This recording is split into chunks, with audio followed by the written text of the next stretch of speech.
सञ्जीवयत्यखिलशक्तिधरस्वधाम्ना अन्यांस्तहस्तचरणश्रवणत्वगादीन् प्राणान्नमो भगवते पुरुषाय तुभ्यम्। तपस्वाध्याय शुश्रूषा कृष्णपूजारतं मुनिं विश्वेशमिष्टदं वन्दे परिव्राट चक्रवर्तिनम्। ये मेरा अध्ययन प्रस्तुति है। जो कुछ मैंने सोच रही हूँ, अध्ययन कर रही हूँ, वो मैं प्रस्तुत करना चाहती हूँ। ये मैं दो विभागित किया हूँ। आज मुझे ये विषय क्यों लेने के लिए मन लगा, ये मैं बताती हूँ और कुछ अध्ययन के बात भी रखती हूँ। दूसरे चरण में आगे का विषय में रख सकती हूँ।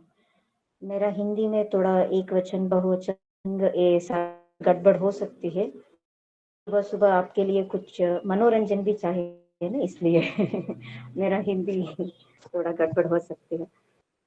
मेरा विषय है समग्र विकास। जब मैंने ये विषय चुनी थी, पूर्ण प्रगति में हम हमेशा इंटीग्रेटेड लर्निंग के बारे में बात करते हैं। तो ये मेरे लिए कुछ इंटरेस्टिंग विषय था पहले से ही। पूर्णत्व, प्रमथित्व, ये दोनों के बारे में हम बहुत सोचते हैं और काम करते हैं। इसलिए ये समग्र, ये वर्ड मुझे बहुत अच्छा लगा। मुझे ये विषय क्यों रेलेवेंट लगा, ये मैं सोच रही थी। हम एक पक्ष में सोचने के अलावा क्या कर सकते हैं, समग्रता से कैसे सोच सकते हैं भी, और आंतरिक भी, और गंभीरता से भी होना चाहिए और विशालता से भी होना चाहिए। ये सोच तो चलता रहता था, लेकिन आयाम क्या है, डिटेल्स में जाने के लिए जब आचार्य अध्ययन शुरू हुआ, समग्र विकास का एक प्रतिमान मुझे जानने को मिला। ये बहुत इंटरेस्टिंग।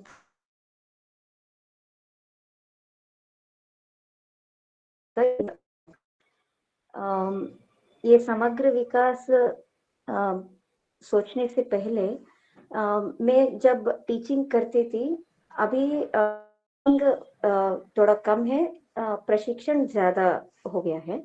तो मेरा रोल में टीचिंग से प्रशिक्षण तक मेरा जर्नी कैसे रहा, ये समग्र विकास विषय के बारे में अध्ययन करना का भी मेरा जर्नी बताता है। जब हम अध्यापन तो कर सकते हैं, लेकिन कुछ अच्छे टीचर गुरु मिले तो अच्छा हो सकता है। हम कुछ प्रयास करके अध्यापन भी अच्छा कर सकते हैं, लेकिन अध्यापन करने का वातावरण और परिस्थिति व्यवस्था कैसी है, वो मुझे समझने में थोड़ा समय लगा।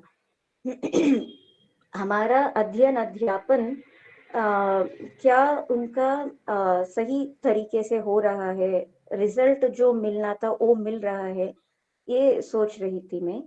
तब मुझे पता चला हमारा जो अध्यापन का परिस्थिति व्यवस्था वातावरण है वो अच्छे नहीं है। वो ठीक करने से पहले जो भी हम प्रयास करते हैं वो व्यर्थ ही हो जाता है।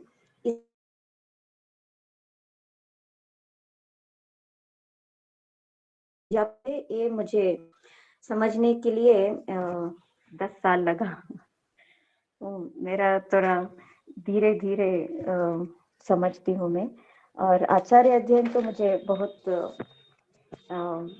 उपयुक्त हुआ इस जर्नी में, और श्रीनिवास जी का गाइडेंस भी बहुत अच्छे से मिल रहा था। इसलिए मैंने मेरे पहले मैं सोच रही थी मुझे अध्ययन करना है, अध्यापन करना है, ये मेरा जीवन का सार्थकता है। बाद में मुझे पता चला व्यवस्था के बारे में हम काम नहीं करें तो ये भी व्यर्थ हो जाएगा। इसलिए मैं कर्तव्य में अभी संगठन और प्रशिक्षण, ये दोनों को भी मैंने जोड़ लिया। हमको कंप्लीट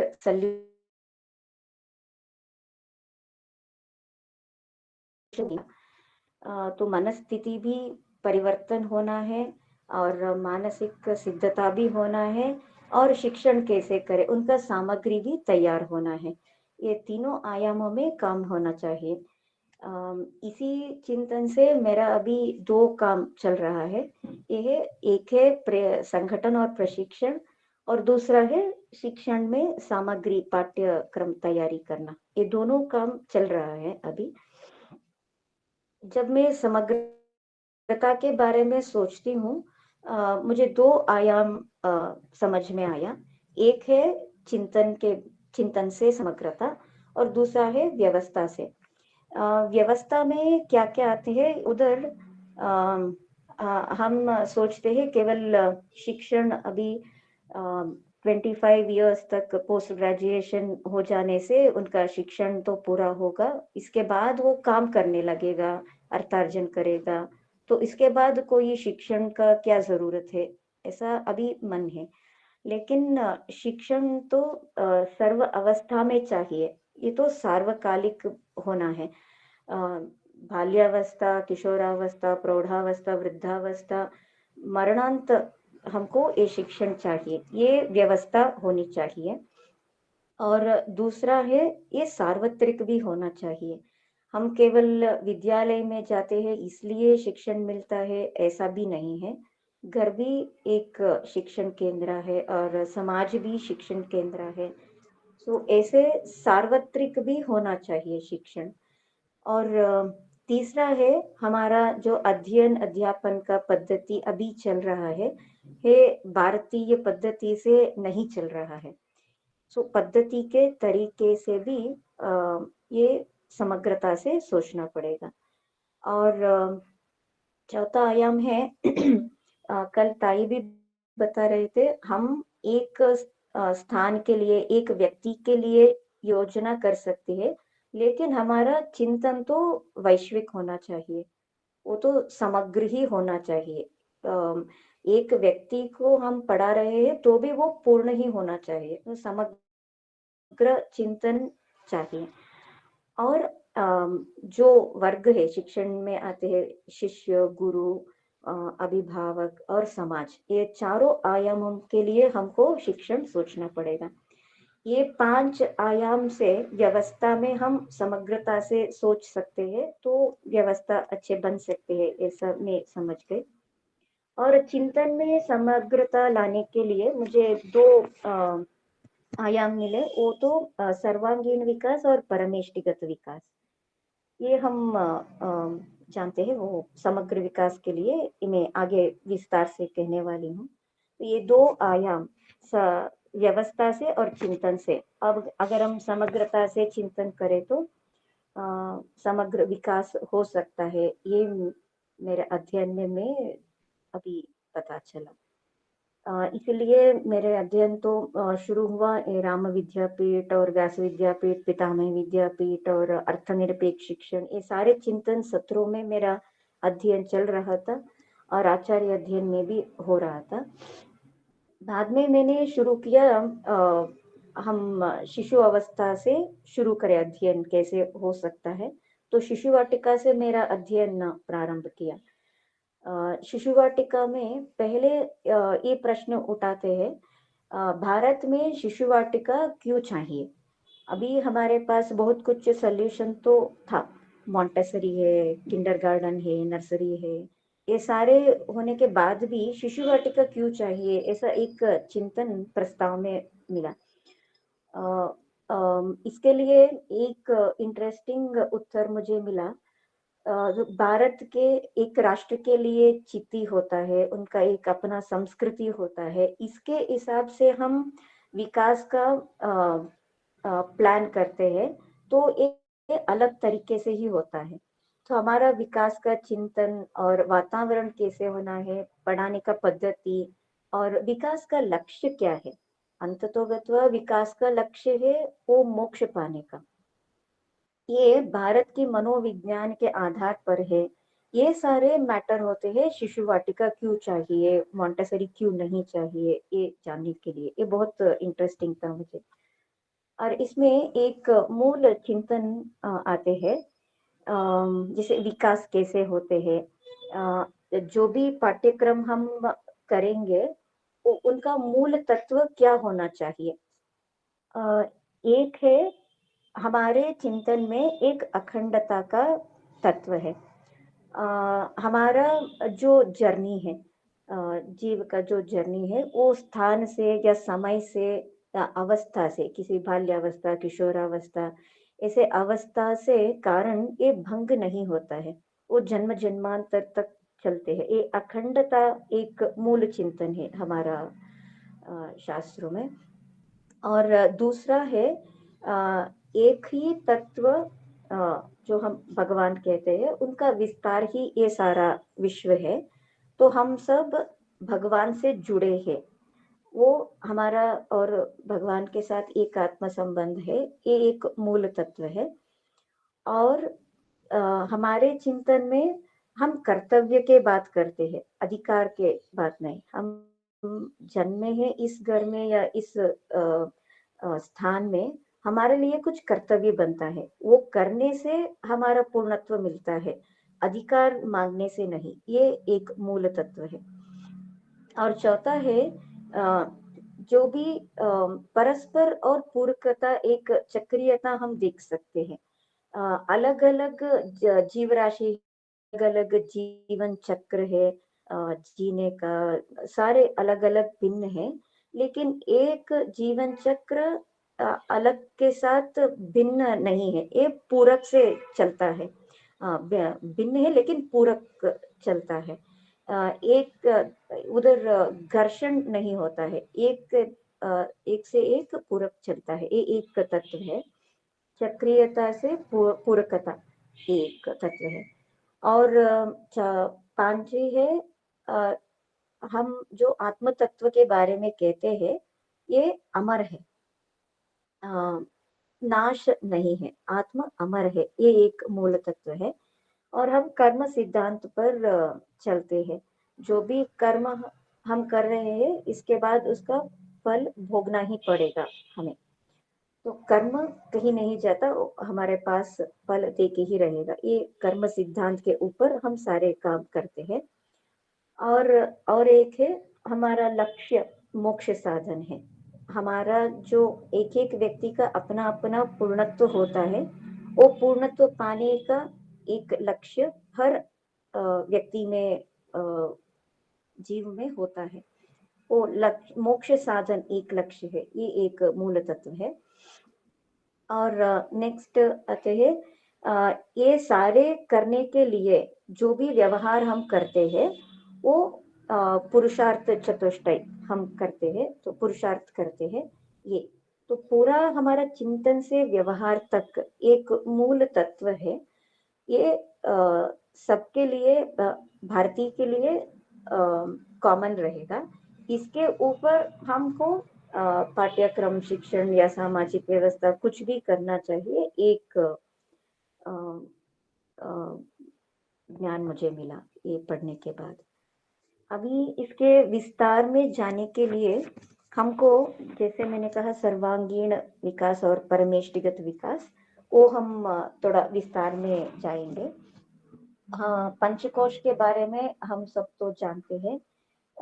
अन्नमया, प्राणमया, मनोमया, विज्ञानमया और आनंदमया। ये पंचकोश के बारे में हम सब बात करते हैं, लेकिन ये डिटेल में नहीं बात करते हैं। मैंने तो अभी तक नहीं सुनी थी।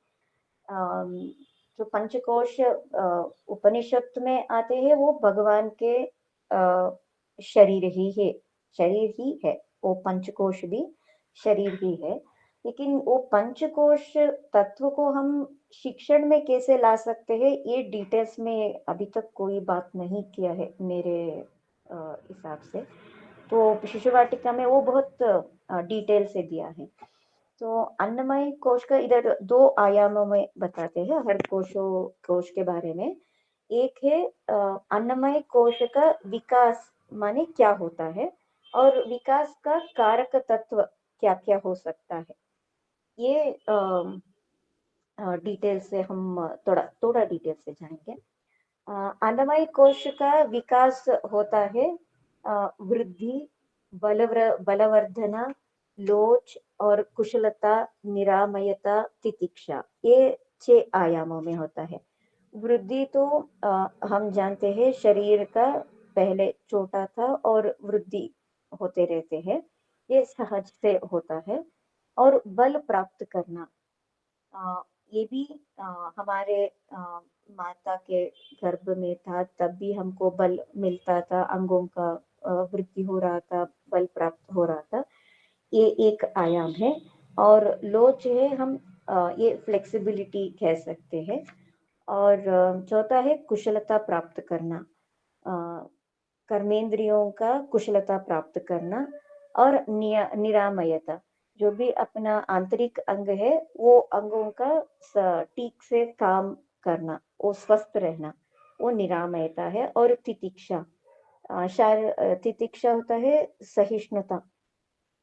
ये 6 आयामों में अन्नमय कोश का विकास हम कह सकते हैं। और ये विकास करने के लिए क्या-क्या प्रयास हम कर सकते हैं हमारे भोजन में, हम ठीक तरीके से प्लान कर सकते हैं। और व्यायाम एक आयाम है। और ठीक से निद्रा, और ये करने से अन्नमय कोश का विकास अच्छे तरह से हो सकता है। और दूसरा है प्राणमय कोश। प्राणमय कोश का आयाम है प्राण बलवान होना, और प्राण संतुलित होना, प्राण एकाग्र होना।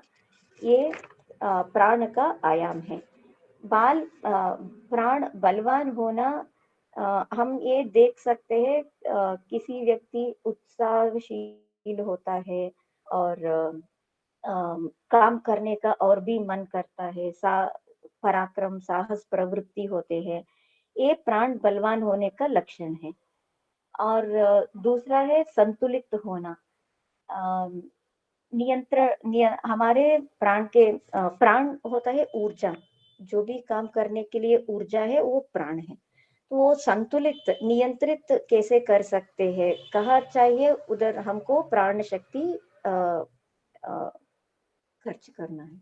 तो प्राण संतुलित कैसे करना है वो एक आयाम है। और प्राण एकाग्र होना, जब हम पूरा मन लगा के काम करना बोलते हैं, ये एक दूसरा आयाम है, मन लगाना और अपना शक्ति को एक साथ इकट्ठा करके वो काम करना। तो प्राण को भी हम एकाग्र करके बहुत कुछ काम कर सकते हैं। ये 3 आयाम प्राण कोश का विकास होता है। और ये विकास करने के लिए हम शुद्ध शुद्ध वातावरण में रहने से, और प्राणायाम करने से, और भोजन, हमारा निद्रा व्यवस्था ठीक होने से हम में ऊर्जा आती है। ये प्राणमय कोश का बहुत संक्षेप में बता रही हूँ मैं। और मनोमय कोश का विकास होता है एकाग्रता, और शांति, अनासक्ति, द्वंद्वों की समाप्ति, विकारों से मुक्ति, सद्गुण एवं सदाचार, बुद्धि के वश में करना। ये सारे आयाम मनोमय कोश का विकास हम कह सकते हैं। मन का एकाग्रता हम सब जानते हैं। मन एक चीज है, वो कुछ भी कर सकता है और कुछ भी ना कर सकता है। अ, ये एक्सट्रीम पोलर में भी काम कर सकते हैं। इनको एकाग्र कैसे कर सकते हैं, ये मन का विकास का एक आयाम है। और शांत रहना, उत्तेजक ना, प्रेरित ना होने से शांत रहना एक विकास है। और अनासक्त रहना, किसी भी चीज को मुझे चाहिए या नहीं चाहिए, अभी चाहिए या नहीं चाहिए, ये अनासक्त रहना। और द्वंद्वों की समाप्ति है सुख दुख, और राग द्वेष, जो मन का दो एक्सट्रीम्स है, उन उनसे समाप्त करना। अम, ये कुछ आध्यात्मिक साधना भी है। मनोमय कोश तो पूरा आध्यात्मिक से जुड़ा है, और अन्नमय कोश से, प्राणमय कोश से भी जुड़ा है। और पांचवी है विकारों से मुक्ति, काम क्रोध लोभ मोह, ये सब से मुक्ति पाना। और सद्गुण सदाचार सीखना। ये मन का मनोमय कोश का विकास होता है। और बुद्धि के वश में करना, बुद्धि के वश में करना एक इंटरेस्टिंग विषय है। मुझे बुद्धि बुद्धि को विषय जो सप्लाई करता है वो मन ही करता है। तो बुद्धि डिसीजन करता है, विवेक करता है जो मन ने प्रेजेंट किया उनको। तो मन बुद्धि के वश में मन होना चाहिए, मन के वश में बुद्धि नहीं। ये हमको पाना है। ये मनोमय कोश का विकास होते हैं। इनके लिए तो बहुत सारे आध्यात्मिक साधना है, ध्यान है, योगाभ्यास है। हमारे भोजन में हम सात्विक आहार करने से इनका विकास हो सकता है। और अच्छे संगीत सुनना, सत्संग और स्वाध्याय करना, सेवा कार्य करना, ये सब से हम मनोमय कोश का विकास कर सकते हैं। और चौथा है विज्ञानमय कोश का। विज्ञानमय कोश हम जानते हैं ये बुद्धि का काम है, विवेक करता है। इनका 10 आयाम इधर बहुत विस्तार से दिए हैं। हम बहुत कहते हैं आप बुद्धिमान नहीं हो, कॉम्प्रहेंशन ठीक से नहीं होता है, ये सारे बातें हम सुनते हैं टीचर से, कभी से, किसी से। लेकिन ये विकास कैसे करना, वो आयाम मुझे नहीं पता था। ये पढ़ने के बाद बहुत विस्तार से मिला। इधर 10 आयाम कहते हैं। विज्ञानमय कोश में ग्रहण करने का शक्ति को विकास करना एक है। दूसरा है धारण शक्ति का विकास और स्मृति का विकास, कल्पना शक्ति का विकास और निरीक्षण का विकास, परीक्षण शक्ति का विकास और तर्क करना, अनुमान शक्ति और विश्लेषण, संश्लेषण, ये सारे आयाम विज्ञानमय कोश में आता है। एक बार मैंने हमारे टीम में एक प्रणवर्णा है, उनके साथ बात कर रही थी। आप इतना बोलते हैं, आप कैसे याद करते हैं? आप इतना बहुत कुछ पढ़ते हो क्या? स्मरण में कैसे रखते हैं आप? मैं पूछ रही थी। वो बोल रहा था मैं बहुत कम पढ़ता हूँ, लेकिन इसके ऊपर बहुत चिंतन मनन करता हूँ। इसके लिए एक कल्पना शक्ति चाहिए। जो भी विषय है वो उनको विस्तार से सोचने के लिए कल्पना शक्ति चाहिए। वो इम्पोर्टेंट है, वो बोल रहा था। तब मुझे एक कनेक्ट हुआ। वो कल्पना शक्ति बहुत इम्पोर्टेंट आयाम है विज्ञानमय कोश के विकास के लिए। तो ये एक था। और इसको विकास करने के लिए क्या क्या कर सकते हैं हम? हमारा अध्ययन पद्धति को ठीक करना है और अभ्यास करना है। ये एक बार नहीं होता है, बार बार अभ्यास करने से ही हो सकता है। और जिज्ञासा जागृत करना। कभी कभी प्रश्न आते हैं, मुझे प्रश्न क्यों नहीं आता है? तो ये जिज्ञासा जागृत करना भी एक विज्ञानमय कोश का विकास है। और मन का एकाग्रता, अनासक्ति होना, जो मन का नियंत्रण है वो विज्ञानमय कोश विकास में संबंधित है। और श्रद्धा, सेवा, ये भी विकास के लिए बहुत उपकारक है। ये विज्ञानमय कोश के बारे में है। और आनंदमय कोश तो हमको बहुत कुछ नहीं करना है इधर। ये चारों ठीक से विकास हुआ तो अन्नमय कोश का अपने आप वो विकसित होगा। ये एक रिजल्ट के तरह हमको मिलता है। तो अन्नमय कोश के बारे में इसका विकास है चित्त का शुद्ध करना। और चित्त शुद्ध होते ही अपने आप एक निर्मल प्रेम, आनंद, वो सब हम पा सकते हैं। एक पुस्तक है स्वामी राम का, ಹಿಮಾಲಯಕ್ಕೆ ಕನ್ನಡದಲ್ಲಿ ಹಿಮಾಲಯದ ಮಹಾತ್ಮರ ಸನ್ನಿಧಿಯಲ್ಲಿ ಅಂತ। सो इस पुस्तक में तो बहुत कुछ आनंदमय कोश का बहुत एग्जाम्पल्स हमको मिलता है। रमण महर्षि, रामकृष्ण परमहंस, ये इनके बारे में पढ़ा तो हमको आनंदमय कोश क्या हो सकता है उनका उदाहरण मिलता है। तो हमको अन्नमय, प्राणमय, मनोमय, विज्ञानमय के साथ अच्छे काम करे तो आनंदमय कोश अपने आप विकसित होगा। ये 5 कारक तत्व और विकास के तरीके बहुत विस्तार से पढ़ने को मिला। इसके बाद हम ये शिशु वाटिका में कैसे, शिशु वाटिका होता है 3 to 5 years का। अभी कोशों के बारे में मैं बताई, वो सबके लिए कॉमन है।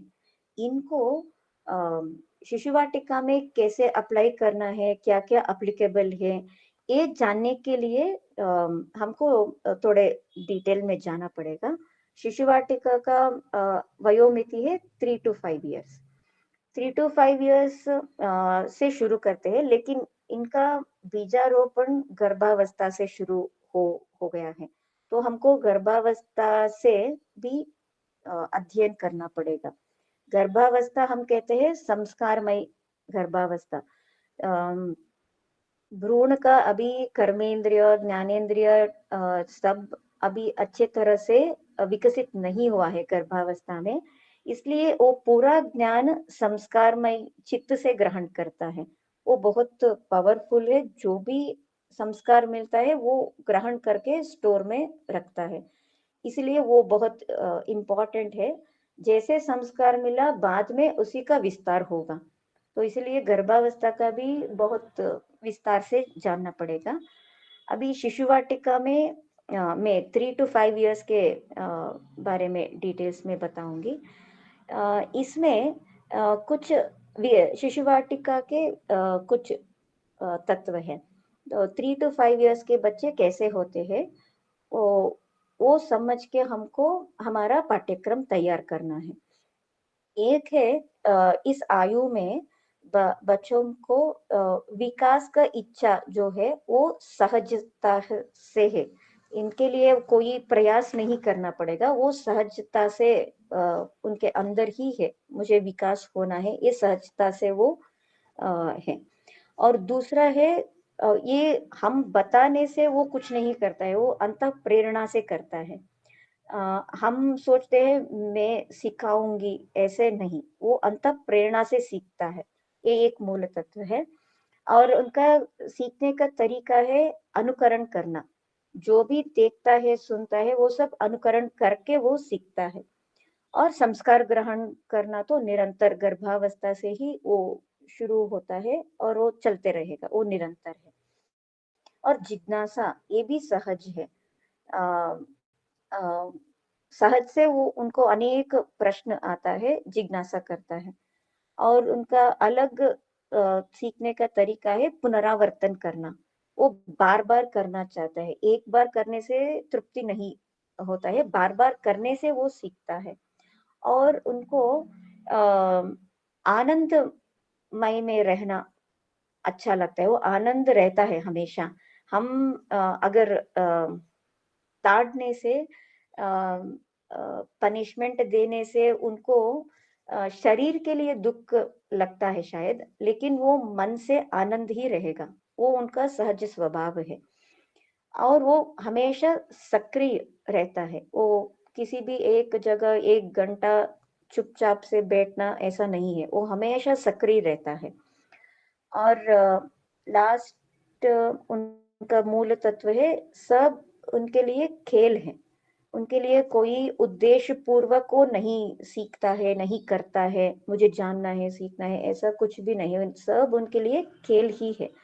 तो हम सीरियस बात भी कहें, उनके लिए खेल ही है। ये मूल तत्व कुछ शिशु वाटिका में है।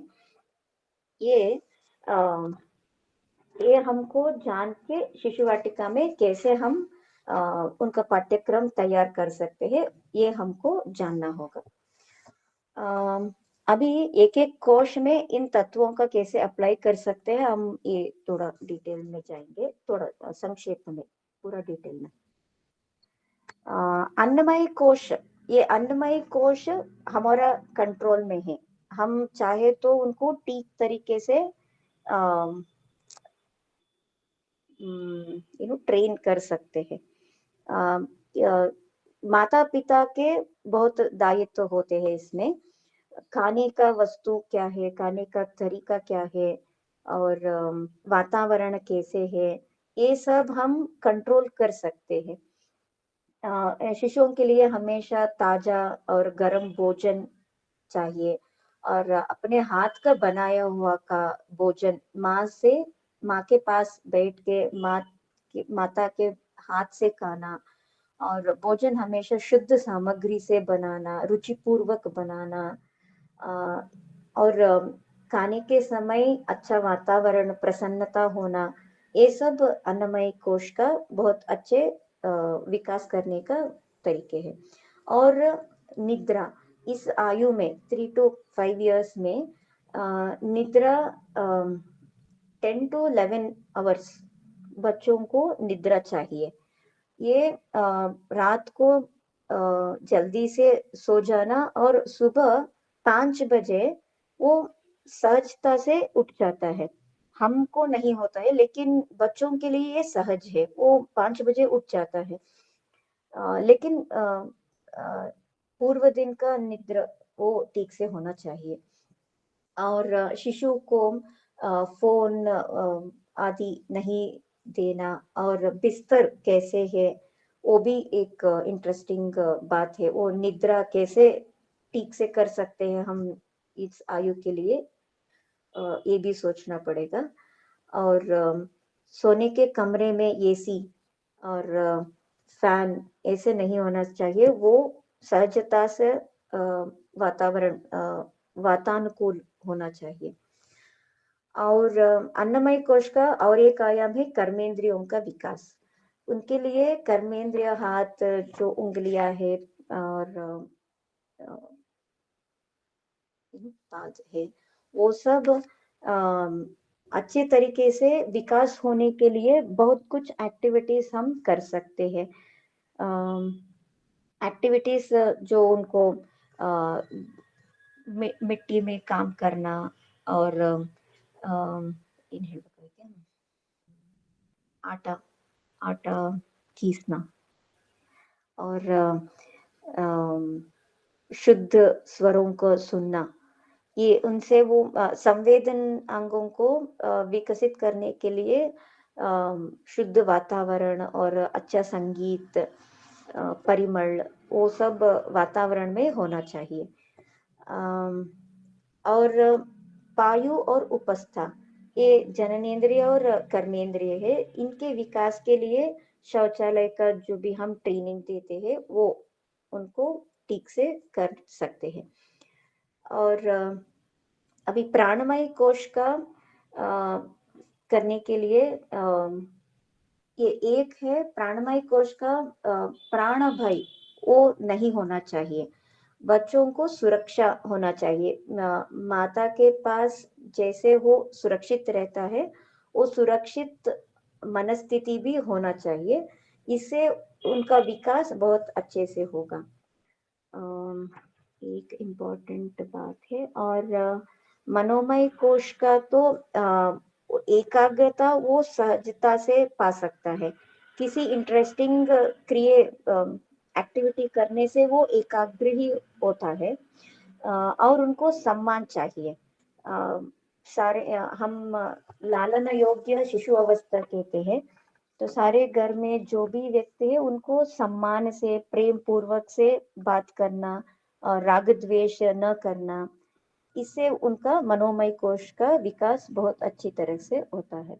और विज्ञानमय कोश में बहुत कुछ नहीं है, उनका जो भी सहज स्वभाव है, जो वो निरीक्षण करता है, वो परीक्षण भी कर सकता है और जिज्ञासा ये सब वो सहजता से कर सकता है। स्मृति उनका बहुत अच्छे होती है, इनके लिए श्लोक पाठ और सूत्रों का सीखना ये सब बहुत आसान से वो कर सकता है। विज्ञानमय कोश का विकास बहुत अच्छे तरह से होता है, लेकिन इसमें अमूर्त जो संकल्पना है वो नहीं पकड़ पाता है। जो भी देख रहा है उनके साथ वो कनेक्ट कर सकता है। ओके, हम सिद्धांतों के बारे में कहना आवश्यक नहीं है। जो कुछ भी देना है बाद में विज्ञानमय कोश का विकास होना है, वो सब हमको अनुभव से देना चाहिए। वो अनुभव करके सीखता है, सिद्धांत से सोचने से नहीं सीखता है। और आनंदमय कोश तो वो सहज से अंत प्रेरणा से कार्य करते हैं, केवल हमको स्वतंत्रता देना है। उनको आनंदमय वातावरण जो भी करना है करने के लिए अवसर देना चाहिए। प्रेम पूर्वक वातावरण और उनका सौंदर्य बोध जगाने के हम प्रयास कर सकते हैं। इसलिए ड्राइंग, रंगोली और फूलों का सजाना, ये सब उनको अच्छा लगता है। इनसे उनका आनंदमय कोश का विकास भी होता है। ये कुछ आयामों में मैंने बताया। अगले ये पंच कोश के विकास के तत्वों के आधार पर हम कैसे पाठ्यक्रम तैयार कर सकते हैं, इनका 3 आयाम बताया गया है। एक है जीवन का घनिष्ठतम अनुभव, और दूसरा है संस्कार एवं चारित्र निर्माण, तीसरा है विभिन्न क्षमताओं का विकास। ये 3 आयामों में हमको पाठ्यक्रम तैयार करना है। इसमें जीवन का घनिष्ठतम अनुभव है पंचभूतों का परिचय देना, और संस्कार चरित्र निर्माण में हमारा पूर्वजों का याद करवाना, इनके लिए हमारा सिलेबस कैसे होना है, और विभिन्न क्षमताओं के बारे में कर्मेंद्रियों का विकास कैसे हो सकता है, इनके सबके लिए डिटेल से हमको सिलेबस तैयार करना है। शिशु वाटिका में ये सब करने के लिए एक दिन में उनका 12 क्रियाकलाप बताए हैं। हर दिन में ये सारे क्रियाकलाप से वो काम करता है, बच्चे इनमें काम करता है। वो है प्रयोगालय, क्रीड़ांगण, मृगालय और स्विमिंग पूल, रंगमंच, भाषा सीखना, गणित सीखना, कलाशाला, कार्यालय, वस्तु संग्रहालय, चित्र पुस्तकालय और घर का नमूना। ये 12 क्रियाकलापों में 3 to 5 इयर्स का बच्चे का एक दिन का सीखने का जर्नी होता है। ये मैं अगले विभाग में पूरा डिटेल में बता सकती हूँ। अभी तक शिशु वाटिका अध्ययन चल रहा है, और इसके आगे एक एक स्तर के लिए समग्र विकास कैसे हम कर सकते हैं, जो भी मूल तत्व मैंने पहले से बताया, इनके ऊपर कैसे हर आयु में सिलेबस हो सकता है, ये मेरा शैक्षिक पक्ष का कार्य होगा। और व्यवस्था के बारे में जो भी मैंने बताया, सार्वकालिक होना है, सार्वत्रिक होना है, और अध्ययन अध्यापन पद्धति का भारतीयकरण, ये सब मैंने अभी प्रशिक्षण में मेरा कुछ अध्ययन चल रहा है, वो मैं आगे बता सकती हूँ। अभी तक मेरा तैयारी इसी था।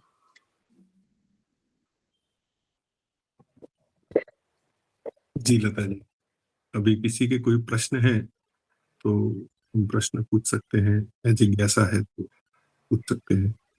प्रश्न भी पूछिए और उत्तर भी दे दीजिए, मुझे तो फीडबैक भी दीजिए।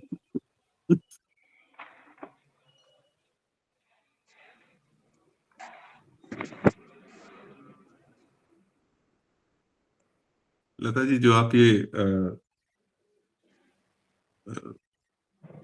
जो सब पढ़ रहे हैं शैक्षिक रूप में, उसमें आप कुछ एक करिकुलम भी बना रहे हैं, माने जैसे क्या गीत सुनाने हैं, क्या स्टोरी बना है, ये पहले से ही पूर्ण प्रमिति में या आपके उसमें है, या ये कुछ आप नया बनाने का भी प्रयास कर रहे हैं? माने कौन से विषय कब पढ़ाने हैं और किस स्वरूप में पढ़ाने हैं, ये भी एक बहुत बड़ा कार्य रहेगा। तो उस दिशा में भी अभी चिंतन शुरू हुआ है कि ये थोड़े समय बाद प्रारंभ होगा? नहीं, ये पहले से ही ये चिंतन है।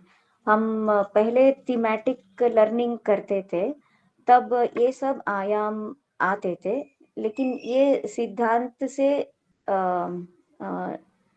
नहीं सोच रहे थे।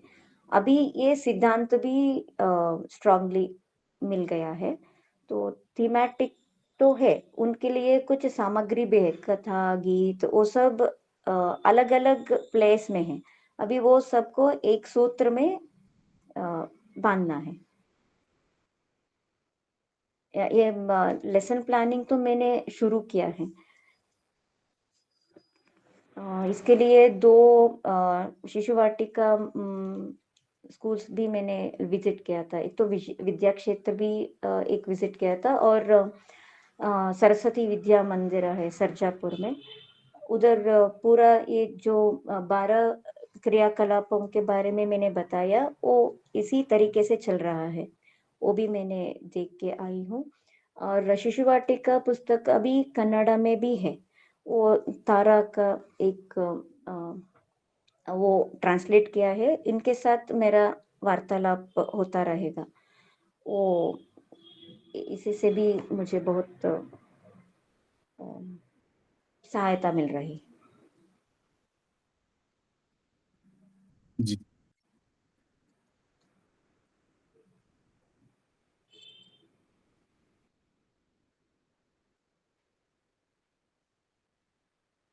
और किसी का कोई प्रश्न रहेगा लता जी के लिए?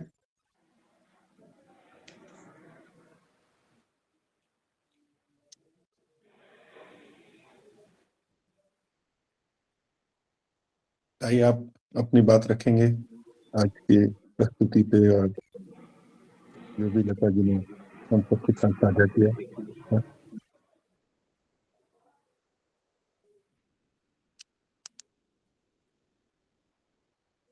ताई, आप म्यूट पर हैं।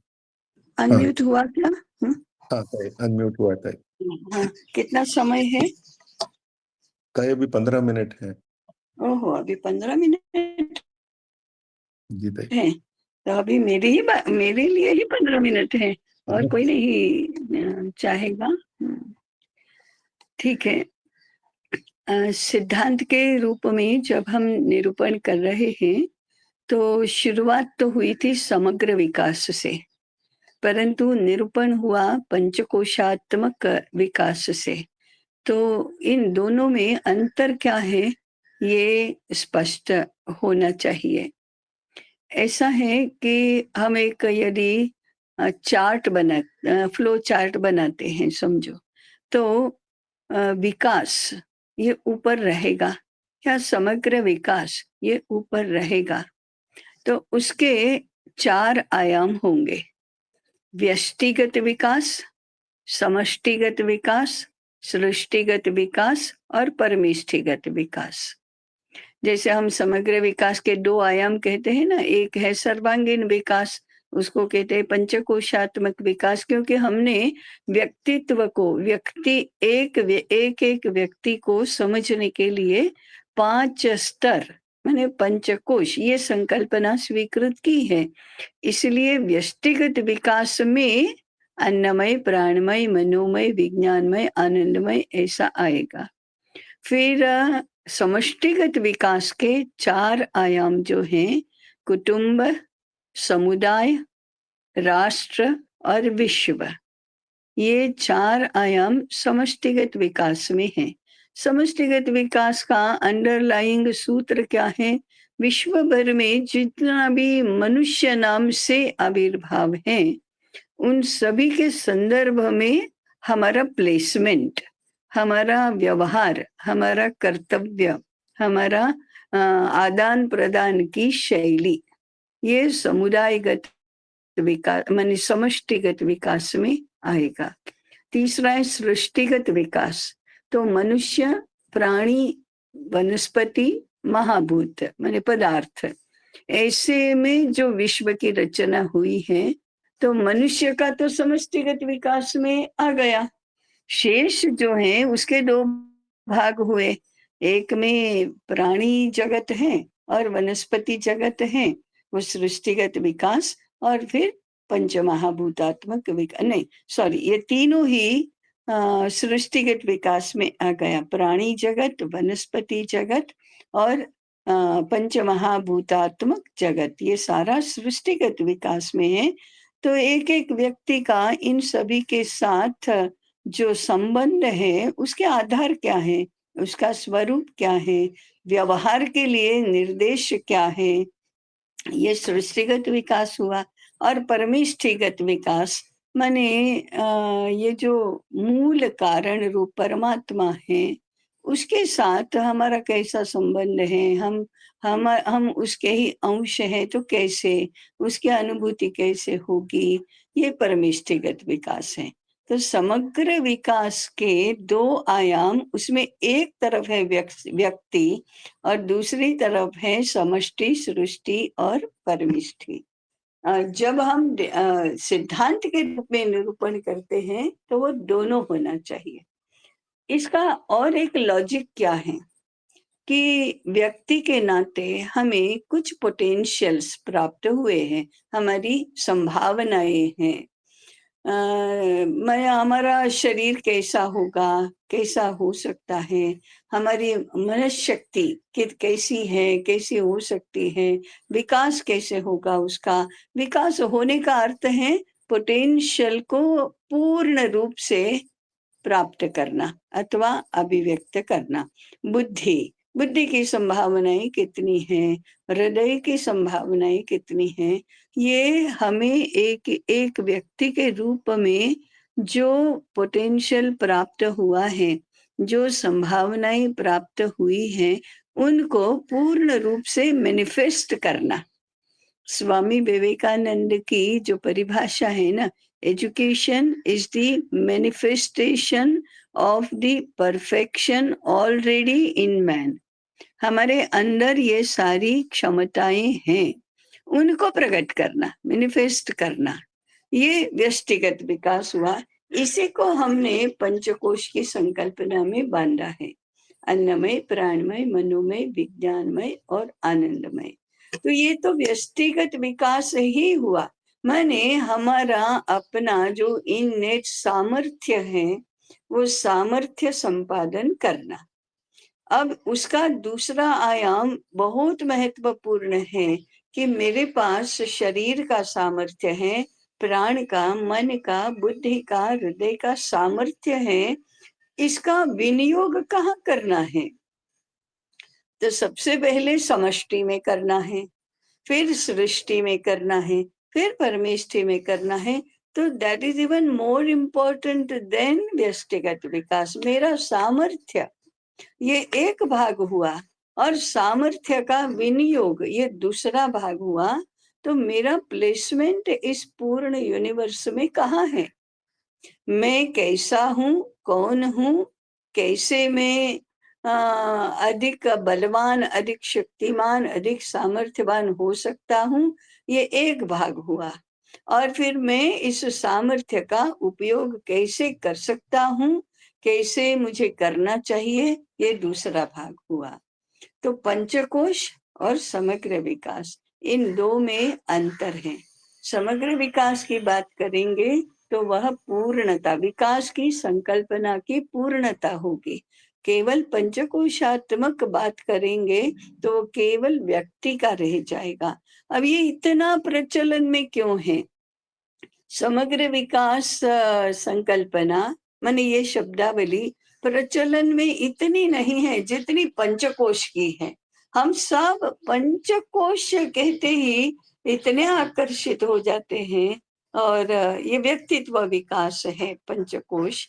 तो हमको समझना चाहिए कि I can not live in isolation, मैं अकेला नहीं रह सकता हूँ, ये संभव ही नहीं है। मैं चाहूंगी भी नहीं और मेरे लिए संभव भी नहीं होगा। परंतु मेरे लिए क्या संभव है, पहले अपने आप को समर्थ बनाना, ये मेरे अधिकार की और मेरे कर्तव्य की बात है कि मुझे अपने आप को तो समर्थ बनाना ही चाहिए। मेरे सामर्थ्य को का संपादन मुझे करना ही चाहिए। जो भी इस जन्म में मुझे पोटेंशियल के रूप में मिला है उस सब को मैनिफेस्ट करना ही चाहिए। वो है ऑलराउंड डेवलपमेंट। आज विश्व में व्यक्ति केंद्रीय जीवन रचना जो बनी है वो इसमें रिफ्लेक्ट होती है कि हम पंचकोश ही करते हैं। परंतु बाकी का सारा क्या, यूनिवर्स का क्या, यूनिवर्स में मेरा प्लेसमेंट है, उसका क्या, उसका विचार नहीं होता है। क्योंकि हमने देखा है ना कि पश्चिम का विचार और भारत का विचार, इसमें अंतर क्या है।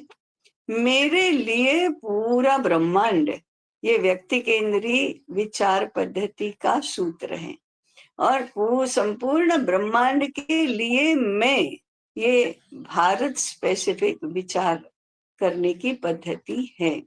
तो समग्र विकास में भारत की जो विचार प्रणाली है उसका रिफ्लेक्शन है, जबकि पश्चिम की जो व्यक्ति केंद्रीय विकास की संकल्पना है वह केवल पंचकोश विकास हम बोलेंगे उसमें रिफ्लेक्ट होता है। हम जानते नहीं है ये, we are not aware of it, हम जानबूझ कर ऐसा नहीं करते हैं, परंतु पंचकोश के संकल्पना में हम इतना बह जाते हैं कि वही हमारे लिए विकास का पर्याय बन जाता है।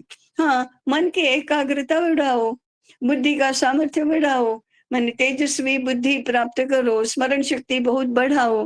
हाँ, बढ़ गई ना, बुद्धि बहुत तेजस्वी है, परंतु जो दूसरा एक सुभाषित हम हमेशा बोलते भी हैं, विद्या विवादाय धनम मदाय शक्ति परेशां परिपीडनाय खलस्य साधोर विपरीतमेतत् ज्ञानाय दानाय च रक्षणाय। तो मेरे पास शक्ति तो है, उस शक्ति का प्रयोग करके मैं रास्ते चलते किसी एक सीधे साधे व्यक्ति को धक्का मारकर गिरा देता हूँ और फिर हंसता हूँ, कैसे गिरा दिया। ये भी शक्ति चाहिए ना, ऐसा करने के लिए भी तो शक्ति चाहिए। चीटिंग करने में और नहीं पकड़े जाने में बुद्धि तो चाहिए, बुद्धि नहीं होगी तो अपराध नहीं किया है तो भी पकड़े जाएंगे, अपराध किया है तो भी पकड़े जाएंगे। बुद्धि है तो अपराध करने पर भी नहीं पकड़े जाने में उसका उपयोग होगा। छल कपट करके दूसरों से जो चाहिए वो वस्तु छीन लेने में भी होगा। ये बुद्धि तो उसके लिए भी चाहिए। विनाशक भी होती है और संरक्षक भी होती है। ये संरक्षक कब होगी, जब हम समष्टि सृष्टि और परमिष्टि के संदर्भ में अपने आप को रखते हैं तब। इसलिए समग्र विकास का ये जो दूसरा पहलू है, इसका विचार किए बिना पंचकोश विकास का कोई तात्पर्य नहीं रहता है, तो उसको महत्व देना ये आवश्यक है। ऐसा नहीं है कि हम ऐसा नहीं करते, करते ही हैं। हम कहानियों का चयन करते हैं, गीतों का चयन करते हैं, तो हमेशा प्रेरणादायक चरित्रों का स्मरण करते हैं। ये सब समष्टिगत विकास के ही संदर्भ में होता है। हम रावण का चरित्र प्रेरणा के रूप में नहीं सुनाते हैं, राम का ही सुनाते हैं। रामादिवत वर्तितव्यम न रावणादिवत, ये गृहीत है, हमको उसके जैसा नहीं होना है, इसके जैसा ही होना है। तो ये तो समष्टिगत विकास में आएगा ही।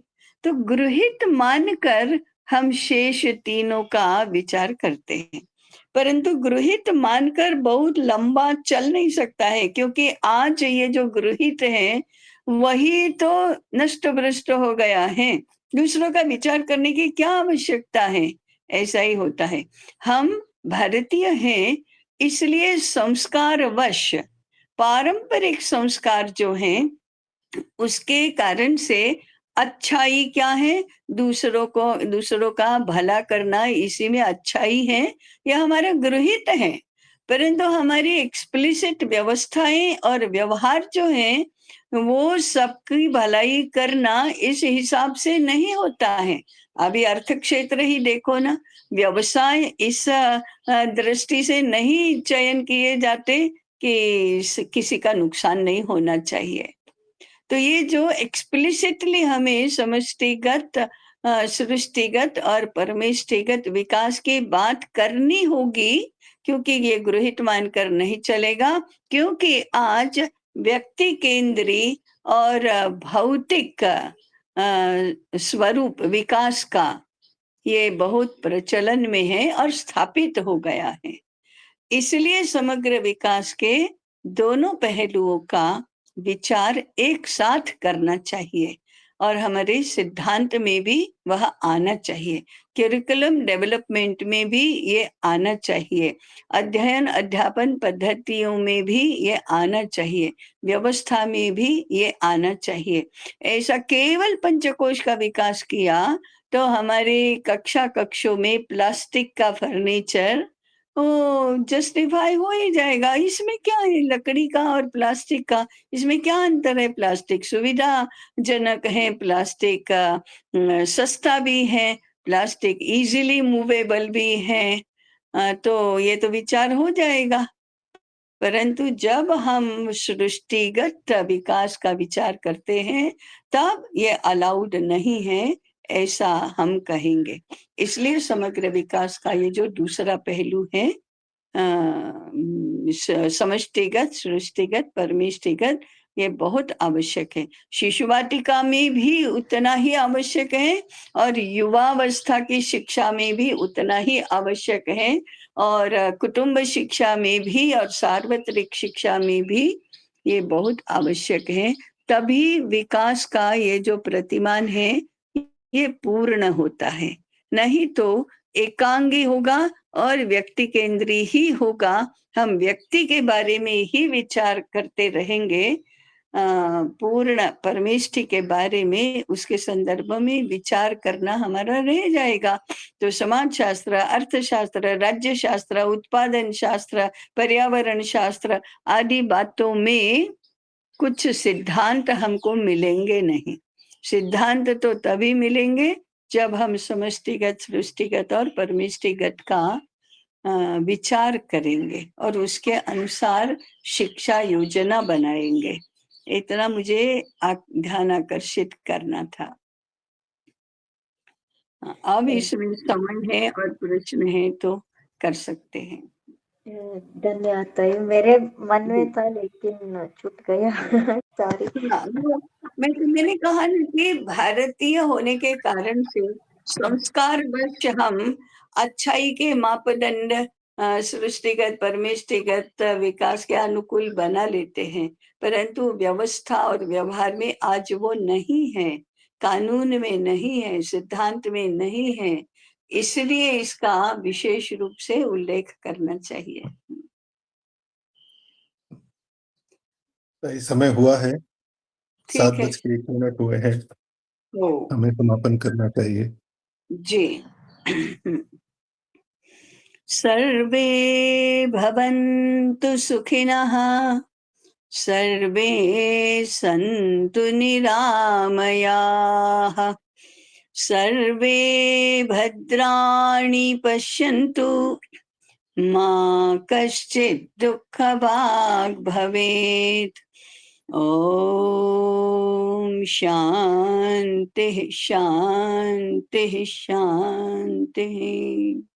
चलिए, सबको नमस्कार। प्रणाम जी, नमस्ते। नमस्ते।